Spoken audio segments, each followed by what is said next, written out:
Winona, Minnesota. This is where we're at right now. Make sure to pop this chair up. We're in Winona, Minnesota. We just made a stop.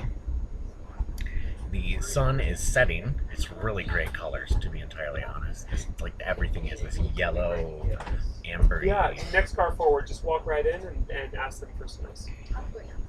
I know. So I'll wait until everybody moves around. I don't want anybody feeling like they're in the shop. So before we left, we got this book, Horror Adventures, and I will be reviewing this because this book is phenomenal. Everything that I was looking forward to in this is just as awesome as I was expecting it to be. The haunts, the occult rituals, the environments, flesh warping, and I have to admit, even madness, even that. And I wasn't really looking forward to that, but it's cool. So I wrote actual paper notes for this, but we don't have those paper notes because we packed everything up. The introduction. After, oh, that's right. I was gonna. You know what?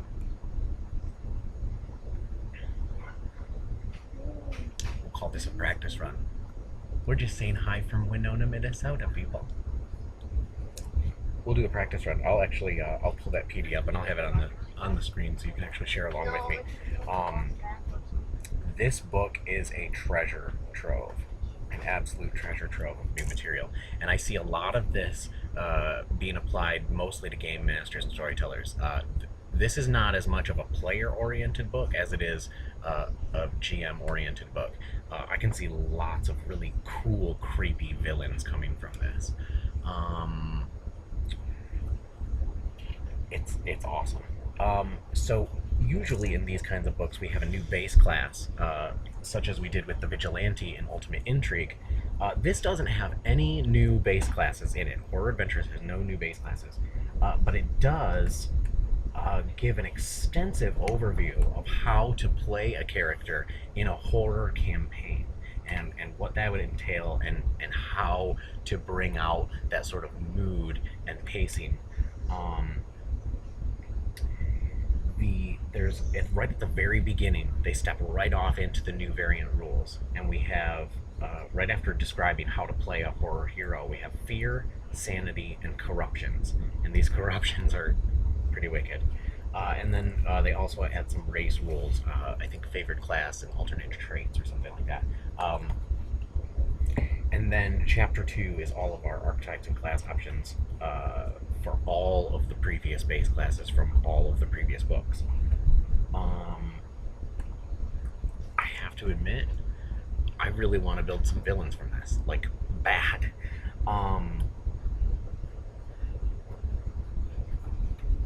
So I've been looking forward to the new haunts for a long time, and I was waiting to see if it would be as cool and applicable as I thought it would be. And let's just go see. So,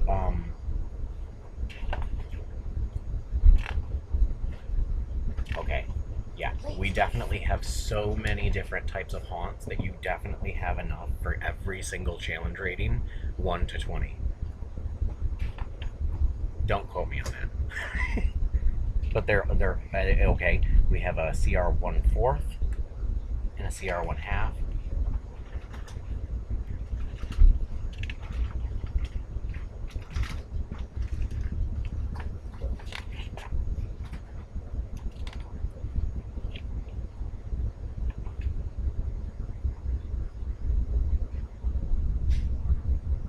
Oh, I see. That's why I got myself confused. They start the haunts chapter with. They start the haunts chapter by applying, by giving you templates that you can apply to haunts that you may already have from other content, and then describing several types of variant haunts. One of them being dimensional instabilities. Ladies and gentlemen, if you have Another one being. of yourself on this train, you want to have a conversation with them about running on the train. There is no running at any time allowed on any Amtrak train. This is very unsafe as the train rocks back and forth. There are passengers of all ages and all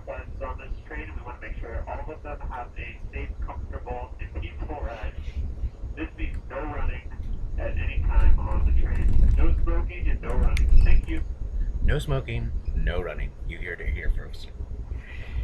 And no smoking while running, especially. No smoking while running. That you heard here first too.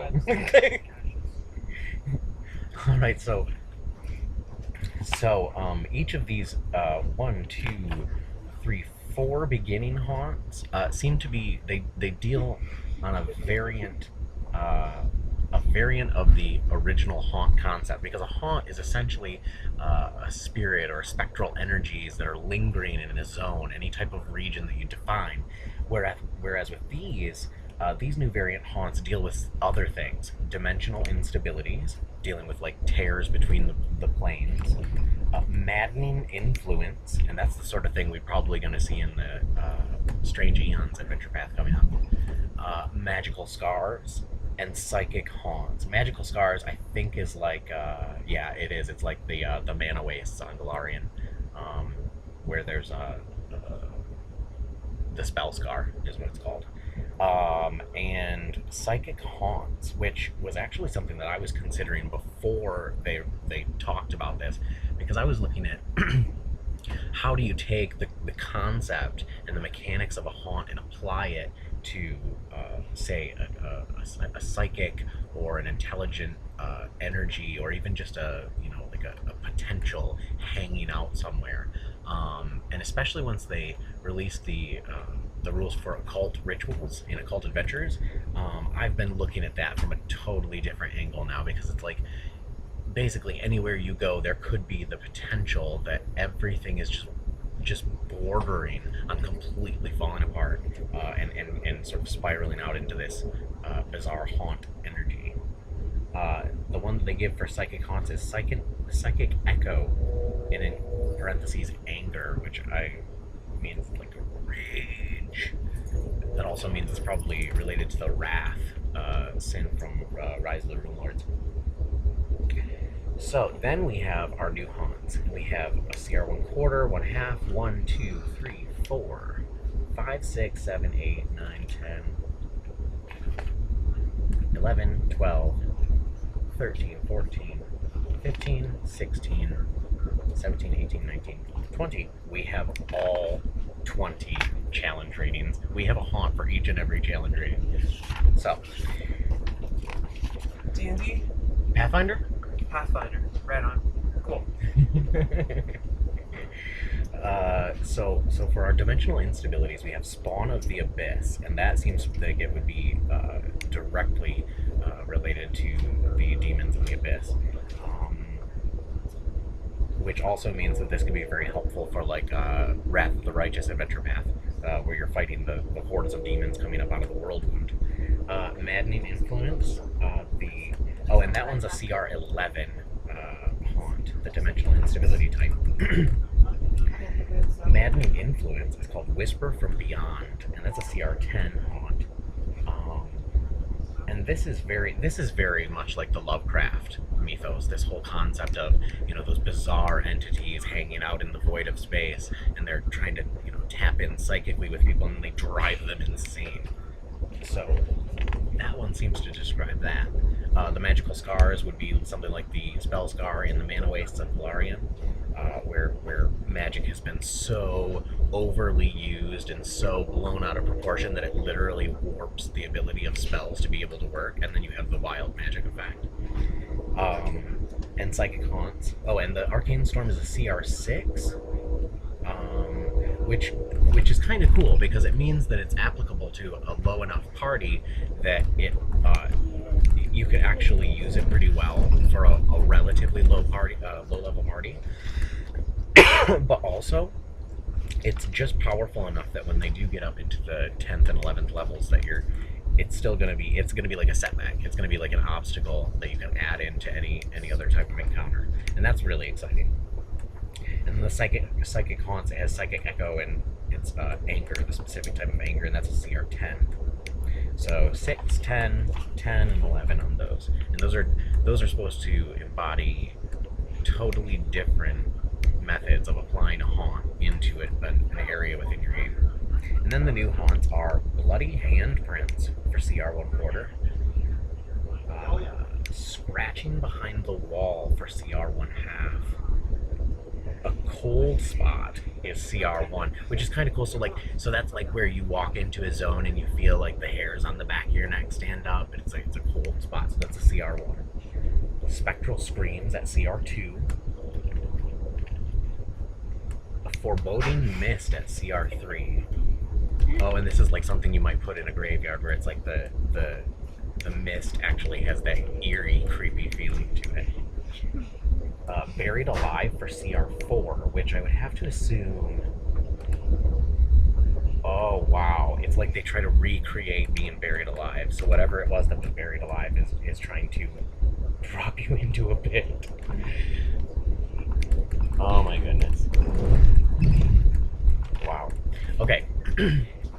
Belated arrival at CR5. Let me look at this one because I only skimmed over these. The regret of those who arrived too late to spare others a terrible fate can manifest as a haunt. A belated arrival haunt often arises near another haunt or undead, representing the fate that these regretful spirits were not fast enough to stop. A belated arrival haunt is often changed to a ghost from the bestiary, but a necrocraft from bestiary 4 is a truly horrifying alternative. Ooh, they even drop you some examples of what you should use it for. Belated arrival is a CR5. Waves of exhaustion, slowed. Oh, so it's like you're being held back from doing something that you want to do in the way that this spectral energy is coming on. Unsolved murder, CR6. After a merchant was murdered at a party being held to celebrate his latest venture, his spirit was obsessed with finding his killer and exacting vengeance. It has clung to his body for years, hoping for a hapless grave robber to inadvertently become the pawn of his unfinished business. So it's like, you know, trying to take out your anger on them. Riding possession. Bestow curse. Wow. Okay. So it's sort of like applying the bad things that happened to you to someone else. Betrayal. When the sting of betrayal lingers beyond the grave, it can manifest as a disjointed mass of confused and paranoid spiritual energy that can turn even the closest of allies against one another. So that's obviously confusion. Yep. Confusion. Also, it's removed by remove curse. I would assume that a lot of these are curse-like effects, and I would assume that a lot of these that do affect people magically are in that sort of watery grave. That's a CR8. Ooh, ghost ships. Water graves haunt typically travel aboard ghost ships, protecting the ghost vessel's passengers. When the ghost ship's captain boards an enemy vessel, the watery grave haunt drifts aboard as well. Cool and creepy. Really good for Skull and Shackles. Devouring Maws. A pack of ravenous ghouls descended upon a once peaceful town, killing or transforming all of its denizens who were not fast enough to flee. The ghouls' unending hunger blended with the townsfolk's horrifying memories of death to produce the Devouring Maws haunt. Creepy! Mass-hold person. Oh, elves are immune to the effects of this haunt. See, they're tying in the elves with the ghouls again. But that's kind of cool. I really like that. I'm glad that they have something to tie it to so that ghouls aren't just this random toss in because, oh, we need them. Living Decay. And that was, Devouring Maws was CR9. Living Decay. Oh, yeah. Ooh, it's like flesh-eating. Okay. Among the most frightening diseases are those that cause their victims' bodies to rot away. A living decay haunt arises when an epidemic of such a disease devastates a population. And it uses the optional disease rules presented in Pathfinder Unchained. So if you're using the Living Decay, you're going to want to make sure that you have Pathfinder Unchained as well, so that you can use the new disease rules. And so it's a CR10 haunt, and it actually lists living rot as a disease that is comes about as an effect of this. Creepy and disgusting. Eternal Pyre is the CR11. Oh dear. An eternal pyre is formed from the spirits of people who were burned alive during an overzealous witch trial. It hates all living things, but it has a strong bond of kinship with the witch fire from Bestiary 2. who arose from the most powerful of those spirits. The witchfire often lurks within the haunt's area, as her witch flame intensifies the power of the pyre's strikes, which in turn heal her. So this looks like something. This is a CR11. This looks like something you would pair up with a witchfire during an encounter. And I forget what their CR is, and it doesn't list it here. But so that's like something you would pair up as part of an encounter. You could use it by itself, I think, though. Yeah, you could totally use this by itself. Oh, no. Because the destruction listed says, destroying the witchfire also destroys the eternal pyre haunt. It's possible that you would want to find a secondary method of deactivating this kind of haunt, because if there is no witchfire, or if you, for whatever reason, don't want to put the witchfire in there, or your players avoid it, yeah, I would think that you would need a secondary way of destroying that haunt. So my suggestion would be to consecrate, and maybe, like, let's see, when people are burned alive, there's not much left. It's just ashes. So it's not like there would be many remnants of things like that, say 100 years into the future. So maybe you'd have to be really creative with this, I think. I think that's why they chose the witchfire as the part of the destruction, because this is the simple way of saying, well, this is how you do it.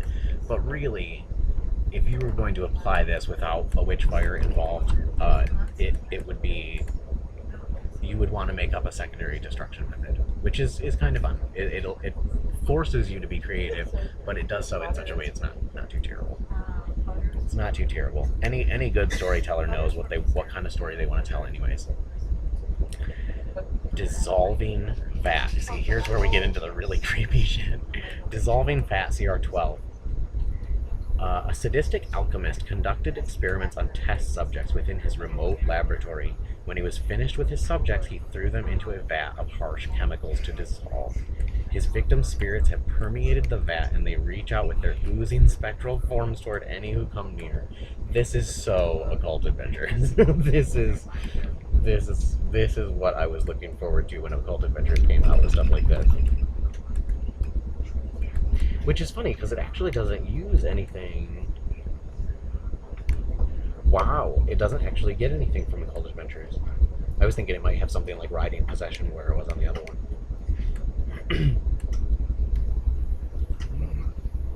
And it looks like all of these are evil, which should be no real shocker. And I see neutral evil and chaotic evil.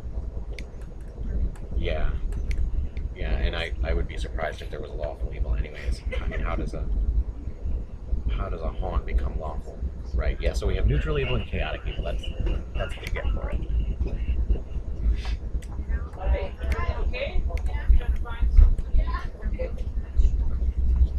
It's a great book. This is a great book.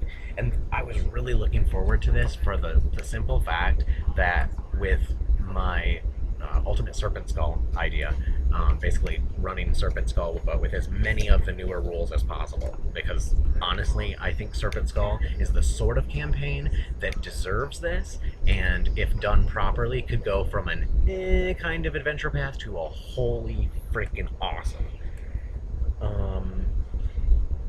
So, Heart Explosion. I was reading this earlier. The spirits responsible for this haunt were scared to death. In their attempt to force mortals to understand their fear, they cause their victims' heart to race faster and faster until they explode. Heart Explosion is a CR13, chaotic evil. I could be telling you all the little details about what these haunts are composed of, but that's not really the purpose of this.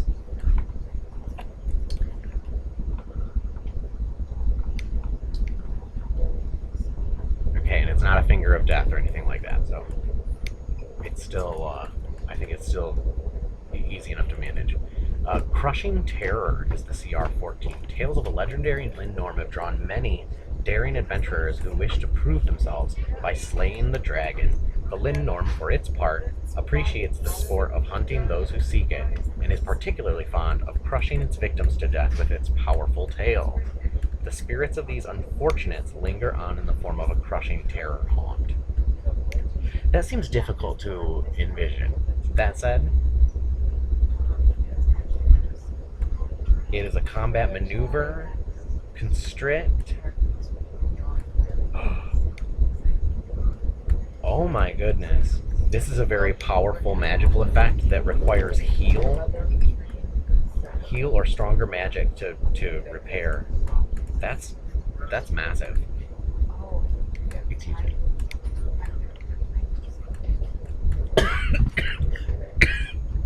While I choke. It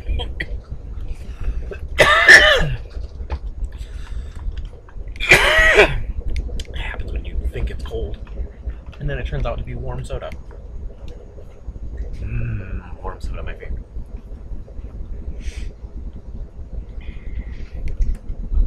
Okay, final soldier. The ancient anti-paladin. See, now wait a minute. Anti-paladins keep coming up more and more and more, and yet the anti-paladin from Advanced Player's Guide is still not the iconic. It's very bizarre to me.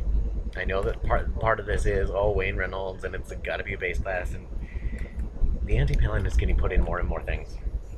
Alright, this ancient anti-paladin general responsible for this haunt ruled through fear and forbade his soldiers from accepting surrender or showing mercy. His favorite way to end a battle was to order his soldiers to kill everyone but the opposing army's commander, then offer a rich reward to whichever of his soldiers could produce the opposing commander's head. That's terrifying. It's like pitting everyone against each other.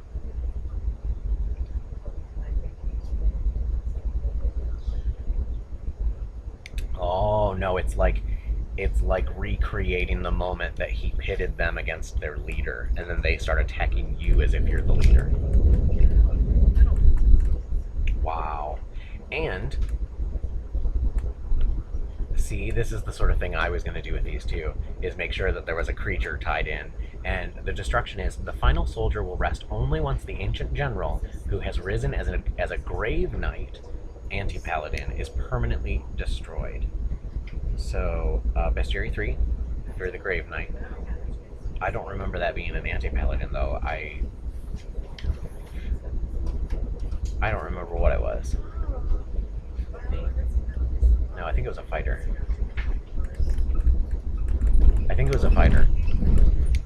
But it's basically pointed it out, he's an anti-paladin. So, we'll go with that.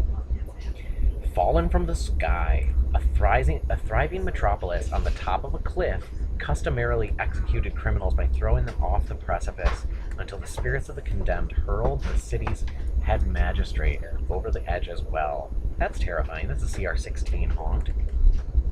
And, okay, this is the sort of thing that came up in the Rise of the Rune Lords adventure path, where the victim of this feels compelled to hurl themselves off of a ledge and fall 200 feet, dealing 20d6 points of damage from the fall.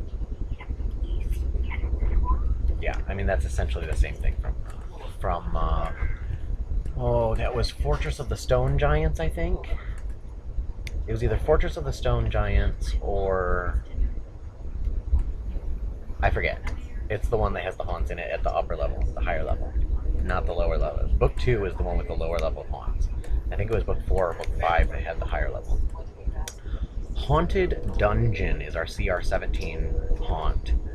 When enough haunts gather in a single dungeon, they can combine into a Gestalt haunt that infuses the entire structure with a single malevolent will.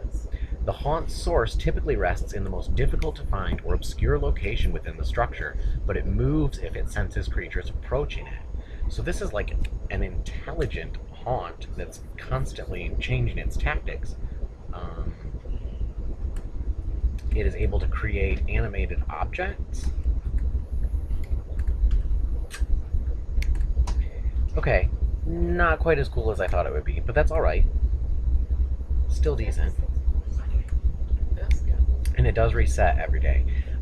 So, you know, not my favorite, but still pretty cool. Flayed Suicide. This is CR18. These are getting more and more... They're getting longer and more intricate.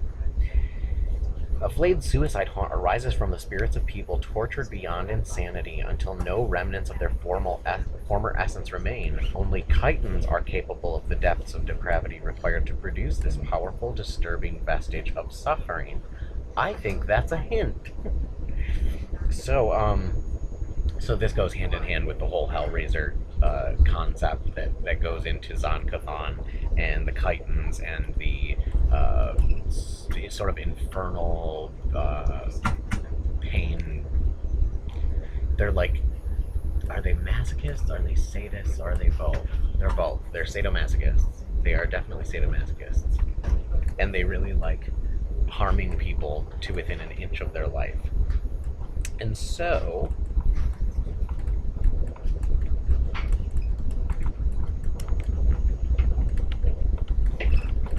yeah, this is basically slashing damage from these things trying to shred you apart like they were. Yeah. Soul Vortex. The Soul Vortex this is a CR19. So this is the sort of thing you're gonna. Yeah, exactly. Okay, the Soul Vortex is a gaping wound in the fabric of reality connected to the negative energy plane. One may form at the site of a massive tragedy that claimed hundreds of thousands of lives. The Soul Vortex annihilates the souls of anyone unfortunate enough to encounter it and rips through the protections and even the most experienced adventurers consider unassailable. CR19. It looks like a big black hole.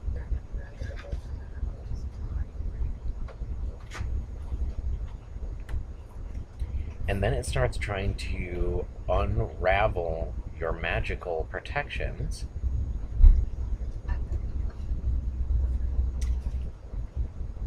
And then gives you negative levels. On a failure, that creature's soul is wrenched out of its body and destroyed. Only miracle or wish can reconstitute a soul once... Oh, that the Vortex devours. The Vortex can gain 5 temporary hit points for each level it drains. So this actually gains temporary hit points by taking your soul. I want your soul. Twisted Wish. Oh, see, here we go. That's the sort of thing that you would make a CR20. Twisted Wish. A Twisted Wish haunt can only arise in the most extraordinary circumstances when a genie noble of considerable power dies with vengeance in its heart. It rests in places like wells or fountains where people go to make wishes, so it can use its powers frequently. Oh, this one is lawful evil. This is the only lawful evil one I could see. All of the rest of them were either neutral evil or chaotic evil. Yeah, but this is definitely lawful evil, which is kind of creepy and bizarre, but that's alright. Twisted Haunt collects the wishes of those who come near it and stores them until it decides to grant them at its leisure and in its own warped fashion. The haunt understands all languages as per tongues, the spell, and does not need to manifest to hear every spoken wish and read every written wish within its radius. In other words, it can cast wishes even when you don't want it to. It is also immune to powerful spells like Heal and Mass Heal. And it's terrifying. So those are the haunts. Those are the full 20 challenge rating worth of haunts, and that is exciting because at the very least, I plan on putting the CR1 through, well, CR1 quarter through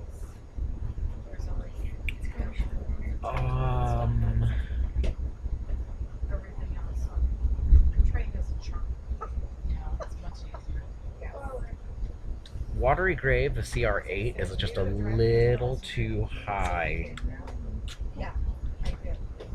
Just a little too high, even for the very last portion. It would be just a little too far out of that. So, Betrayal.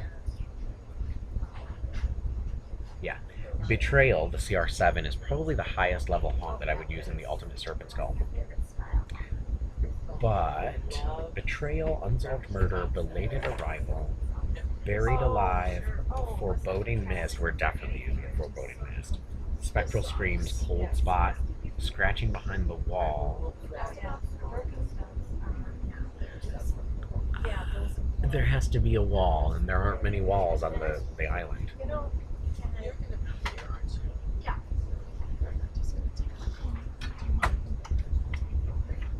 Yeah, we really wouldn't be able to apply scratching behind the wall CR1 half. We could just as easy say that it's creepy sounds of a different sort, and that that's what causes the shaken effect. And it doesn't necessarily have to be actual scratching on the walls, but it has to be something that makes noise, that's super creepy, and makes you feel like some lingering doom is happening. And bloody handprints.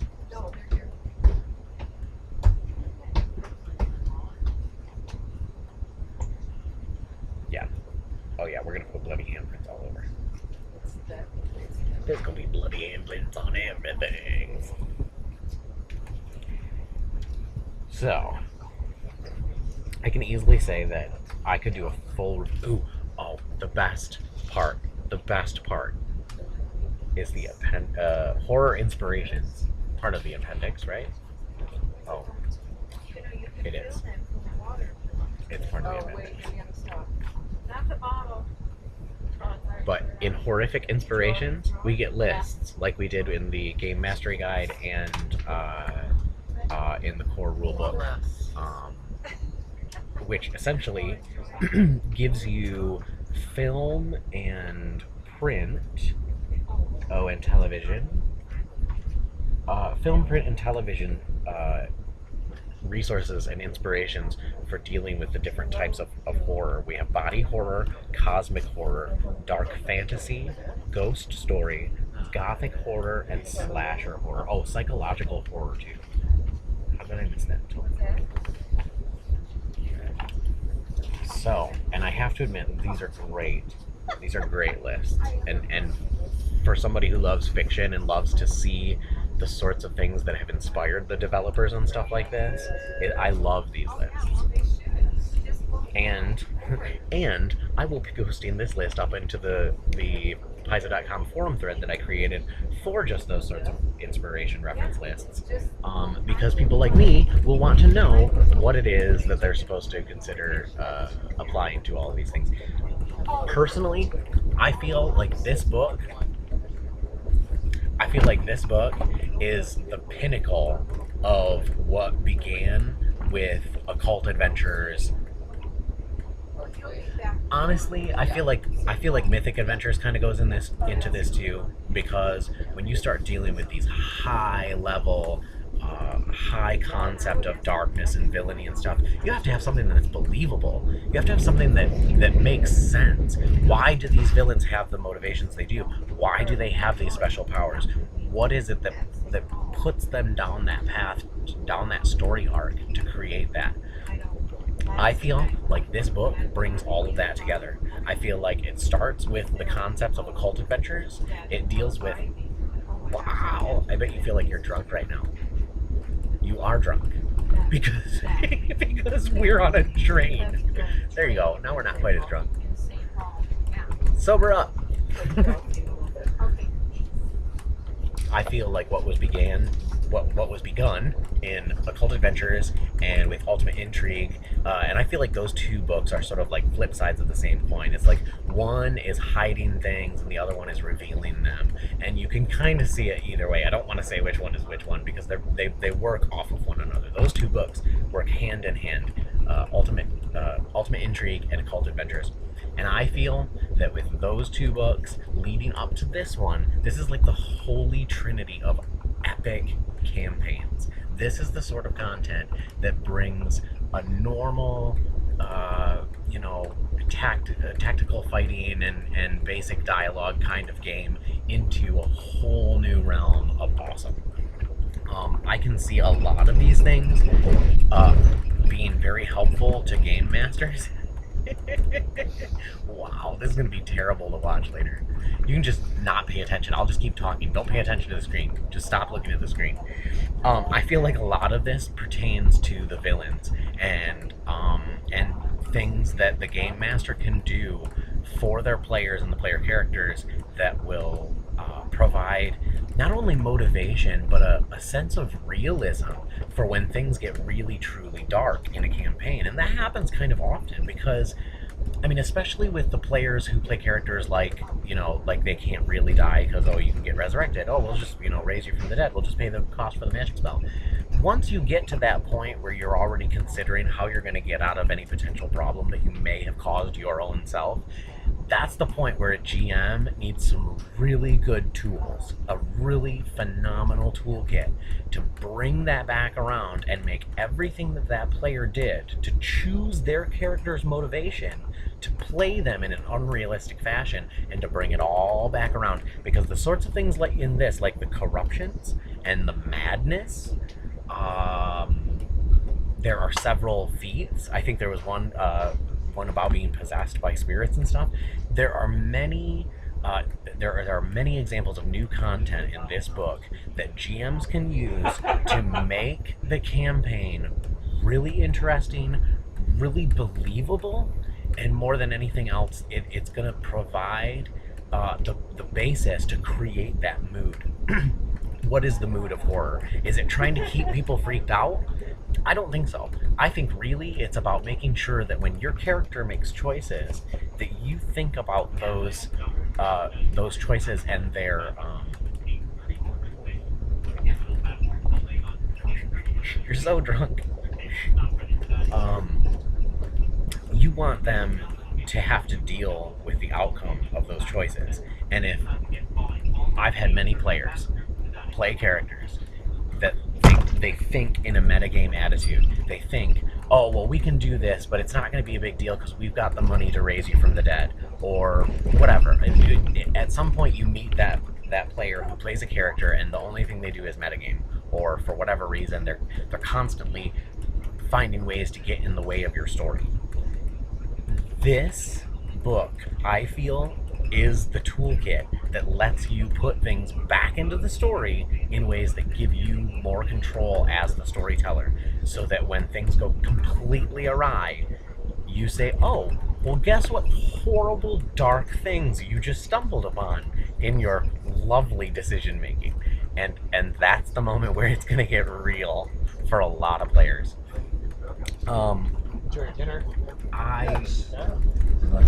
I can definitely say that a lot of these are more GM oriented than player oriented, because there are very few things that I would allow some of my players to take unless they had a really good reason. But the archetypes and class options chapter is extensive, and I know that there is some content in there that's oriented toward players, but I would say the vast majority of this is oriented toward the GM, villains, and how you're going to take the danger and the darkness aspect of a campaign and really solidify it, so that it's not just, oh, we're playing a creepy campaign today. No, you want to build that. You want to build that out in such a way that it makes your players make decisions differently, and they're not just going to be running in headlong into danger because, oh, we've got the money for resurrection. Along with that, they did a whole section on flesh warping, which is something that Paizo has put into many of their books for a good long while. Flesh warping is the method by which driders are created from drow and giant spiders. There are other creatures that have been featured in the bestiaries that are examples of flesh warped creatures, and this is a horrifying way of taking a living creature and making it very, very vastly different, and not in any way pretty. Haunts, madness, environments is honestly this ties in a lot with using the environment and the scene of your encounter to create a mood that isn't just a 5-second feeling that we talk about and then we move into killing monsters. If you're looking for something that's more in-depth than that, then you need to be able to apply things that your players aren't immediately thinking of ahead of time, and they're creative. They take the story and they rework it in a way to provide. This is the hard part. It's when you run a campaign I mean, and we've all ran campaigns that have been sort of Dungeon Delver, Murder Hobo. I hate to say it, Dungeon Delver, Murder Hobo. Not real deep. Even if you get real kind of deep at certain times, they're temporary. They don't last. It's hard to build that mood. It's hard to build the style of the eerie, slow-paced feeling, especially when you've got players that are like ADHD, where they're just always hyper, always doing something ridiculous. When you're trying to create that slow-paced mood with a player like that, you're constantly going to run into trouble. But if you have the right ideas and the right tools in the toolkit ahead of time, personally, I feel that's where the whole thing changes. And someone who isn't maybe the greatest GM or who hasn't been through those kinds of things are now going to have all the tools that they need to be able to create those ideas, to embolden them, and to put it in their players' memories that this is how this works out. And if you don't want to go into these horrible dark realms, you might want to make better decisions. And I say that because I've run into this so many times, especially in the last couple of years, where it's like you've got these players that they're just, I'm here to play. Yes, you're here to play, but can we please create the story? Can we please create a feeling and a mood, a style, a genre? And a lot of times you don't get that. You get Dungeon Delver, Murder Hobo. We're doing this because this is what we do when we play at Pathfinder. No. So that was not a full review of Horror Adventures, because a full review would include me going through and detailing all of the pages, how many pages are there, what's there, and which ones I like the most and why. I decided to do haunts and to kind of focus on how I will be applying some of these ideas for Serpent Skull, Ultimate Serpent Skull campaign. Why do I call it Ultimate Serpent Skull? I'm gonna do this now because I didn't really do this before. So I had an idea to run Serpent Skull, the adventure path, from beginning to end, all the way through. I would love to apply the Mythic Adventures rule set. I want to make it a Mythic campaign, epic in scope, really powerful, and player characters that can border on deities by the time it gets done. Why? Because at the very end of the adventure, you are taking on what is supposedly a living god on the face of Golarion. Unfortunately, I feel like it kind of falters there. It's a really powerful encounter, it's kind of neat, but it just doesn't work for me. There's certain parts of it that are like, I just want to tweak it just a little bit. The beauty is, Paizo developed their content for people like me, where they read it, they like the whole thing, but they're like, oh, but you know, there's that one little missing part, and I really gotta tweak that part. This is your game. If you're the storyteller and if you're running the game, it's your game. You get to decide which rules get included, which moods and themes you're going to work with, and how that plays out. And if you have a player group that, I'll say this, it's groups that can't focus, or who perform actions in a very erratic, non-thinking manner, or in a metagame manner where they're like, well, yeah, it's dangerous, I might die, but we've got the money for a healing spell, and you know, whatever. They're thinking of the character actions like the player. That's metagaming. It's not cool. And especially in a campaign where you're trying to keep a really creative theme and a certain style in a certain way, you want to make sure that your players aren't screwing over that whole campaign, all the work that you put into it, by just messing around. So, with the proper motivators, which honestly, Occult Adventures and Ultimate Intrigue, if you don't have motivators by now, go get those books. You will have motivators by the time you're done. On top of that, let's say that your character doesn't have a very good background. You're not real deep. Oh, there's the moon. You can see it. Nice, awesome. You totally just saw the moon in my video. Short-term memory loss.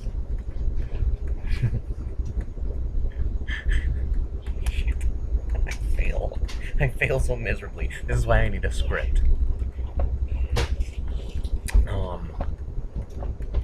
Oh, character background. If for whatever reason your character does not have a deep enough background, I highly recommend Ultimate Campaign. It has an entire section on character creation, and it deals with your background all the way from birth to your adventuring career.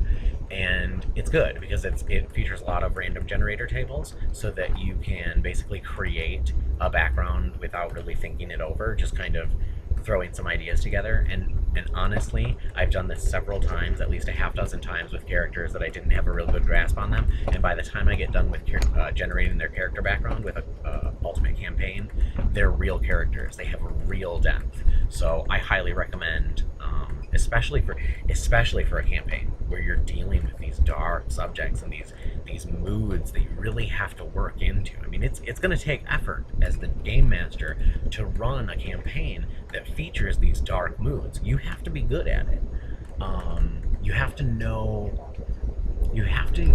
the pacing of your players and of your storyline and make sure that melds out just right. And if you feel like it's going off the rails, as I'm on a train, if you feel like it's going off the rails, use ideas that can bring the characters back into the central line, or build the depth of the campaign out enough that no matter what actions they make, they still end up doing something that forces them back to the central storyline.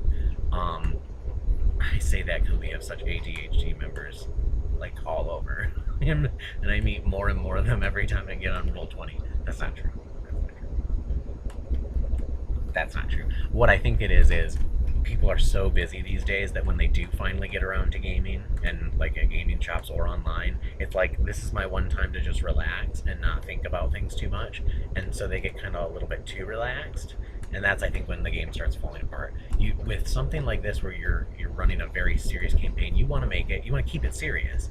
It's not going to be like that all the time, and I am a big fan of comic relief, especially in a dark storyline.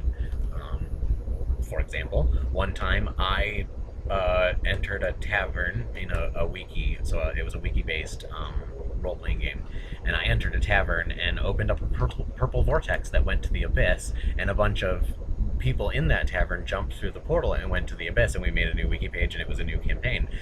And that campaign got very dark very quickly because those people were put into a slaving caravan, and they were caged up, and they were going to be sold as slaves after being horribly traumatized in various ways. And that was dark. But when it got to some of the darkest moments in that campaign, where I felt like it was actually going to start affecting people's mood and their play style, that's when I would throw in the comic relief. So I'd jump in with a post that completely derails it for a minute and gives, the laugh factor, and then come back into it. And I think most people are just flaky enough to be able to do that and then come back. I mean, sometimes you'll derail a little bit, you might have a little off topic chatter, but having seen it firsthand, it's good, especially with something that's really dark like that. You don't want to get your players in a mood where they are equating what's happening to their character with what's happening to them, and things can get really ridiculous sometimes in life, and you want to make sure that you're playing a mood of a campaign that brings out the strongest elements of that without necessarily falling into the weaknesses, which is doom and gloom. I mean, nobody wants to play that forever.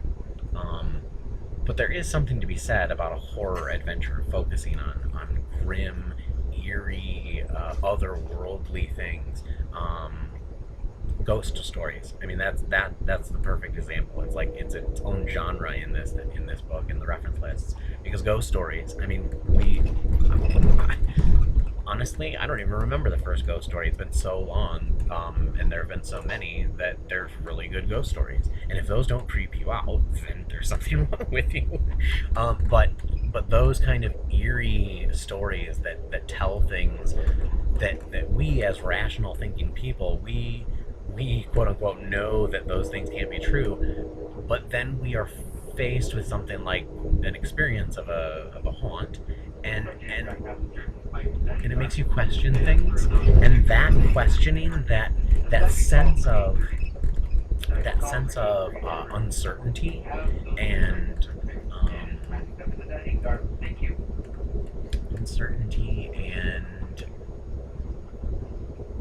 obliviousness. I mean, just being completely oblivious to powerful dark things. I think that's the whole purpose of the Lovecraft mythos, is to instill that concept of you don't know about this, but the instant that you know about it, you're screwed. It's terrifying, and your brain can't handle it. And I have to admit, I'm really looking forward to the Strange Aeons Adventure Path. I am. I'm not the biggest fan of the Lovecraft mythos, but I enjoy it. It's different and interesting. It's a little bit sci-fi, a little bit fantasy, and I like that. Yeah, I'm looking forward to see what they do with Strange Aeons. I'm really looking forward to that. I've been really impressed with everything that Paizo has put together. The adventure paths have been really outstanding, high production quality. I have to admit, I was expecting maybe just a little bit more about Asmodeus. Asmodeus. See, I said it properly. It's not Asmodeus, it's Asmodeus. Or so they say. I was expecting just a little bit more about the mythology of Asmodeus, and maybe like going into some of the really detailed tidbits of the origin roots and the legacy of hell and stuff like that. But it really didn't. It really didn't go into that much. But there were many sections about the Infernal Archdukes and Mahathala. I won't detail that. But there are some aspects of hell and the infernal origin story that are detailed and fully laid out in the books, but they're smaller aspects, and they definitely do not go into the mythology of Asmodeus and Ahis, his brother, whom he murdered before the creation of the worlds. And I'm not going to say who that is. It definitely doesn't go very far into that, and I was kind of hoping it would. I was kind of expecting it to, especially when the Infernal Gate came out. I was kind of hoping that maybe it would be a little more detailed as to how Hell and Golarion are connected, but that's all right. If anything, they may well do something like that in the future. God knows they've built up an astounding amount of content to be able to do that, so it wouldn't be difficult for them.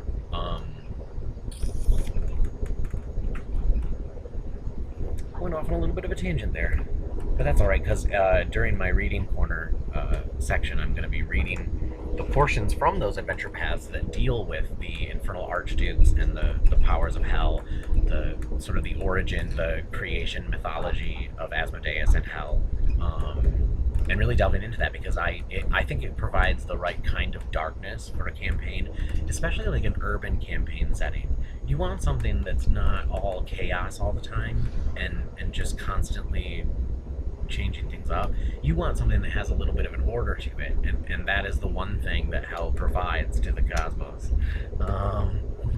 Order at all costs.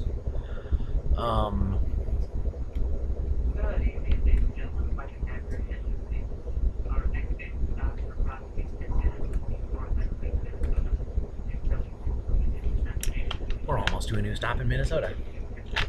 Have to admit, Minnesota was a very pretty state. I really like the mountains. I didn't take any pictures of those, but the mountains, they're not mountains, they're hills, but they are very steep hills, and the cliff sides were like blown off so that they could put the railway through. And the interstate, I noticed that the interstate was along the railway here too. And that was cool. They're very pretty. This is a very pretty state. Richard Dean Anderson. Minnesota's pretty. Last I knew, Richard Dean Anderson lived in Minnesota. Ooh, I could record me working and playing Stargate, because I brought my Stargate DVDs with me. I have them here. I can watch season, let's see, I have, I've got season 5 and 6 or 6 and 7. I forget. I think it's 5, 6 and 7. No, wait. 1, 2, 3, 4, 6, 7 and 8. No, I don't know. It's the one where Daniel Jackson comes back from Ascension, and he comes back to the team, and Corin Nemec, who's playing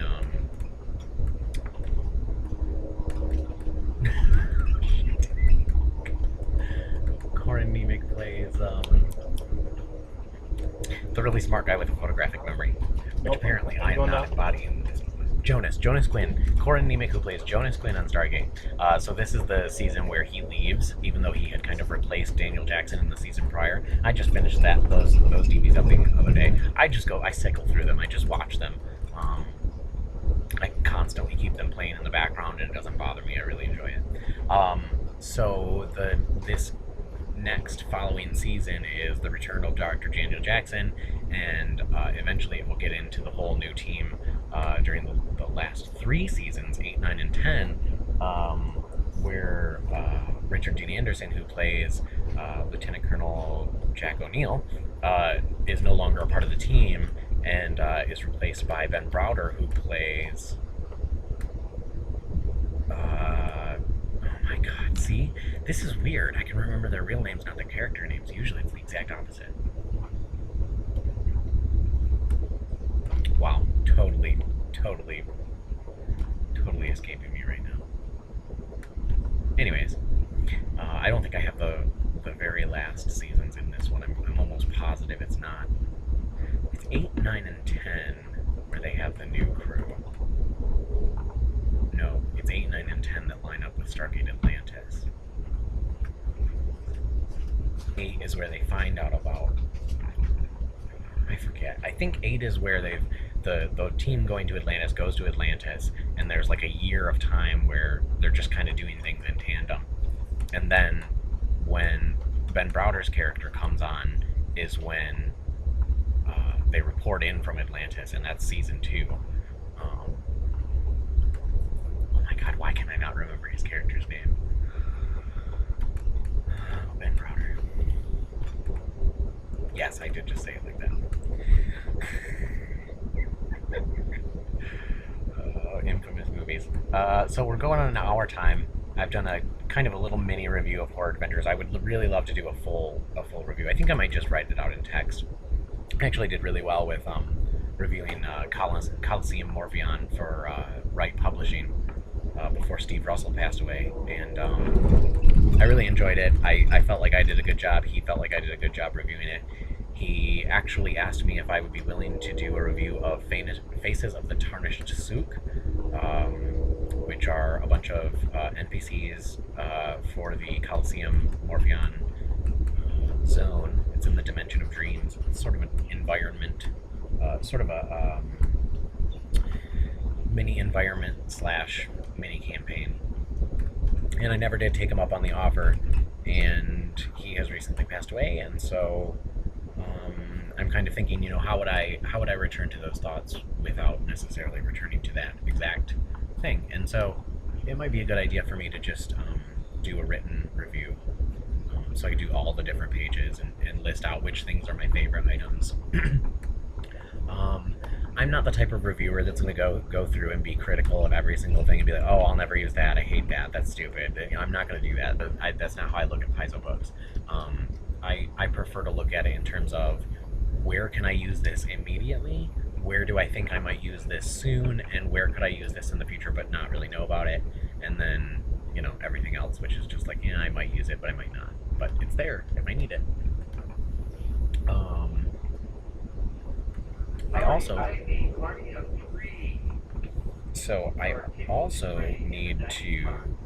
brought with me Occult Adventures and Ultimate Intrigue, because I think it would be a good idea to review all 3 of these hardcover books. I feel like they work off of one another in a very unique and special way.